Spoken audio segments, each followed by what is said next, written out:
கூட்டங்கள் தலையா கடல் அலையா குழந்தைகள் பெரியவர் அனைவரை இழுக்கும் குமரன் அவன் கலையா கோவிலின் அருகினில் கூடிய கூட்டங்கள் தலையா கடல் அலையா குழந்தைகள் பெரியவர் அனைவரை இழுக்கும் குமரன் அவன் கலையா திருச்செந்தூரின் கடலோரத்தில் செந்தில் நாதன் அரசாங்கம் தேடி தேடி வருவோர்க்கெல்லாம் தினமும் கூடும் தெய்வாம்சம்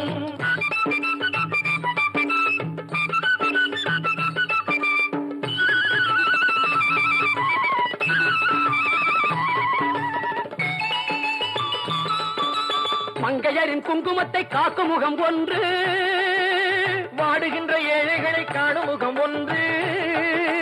சஞ்சலத்தில் வந்தவரை தாங்கும் முகம் ஒன்று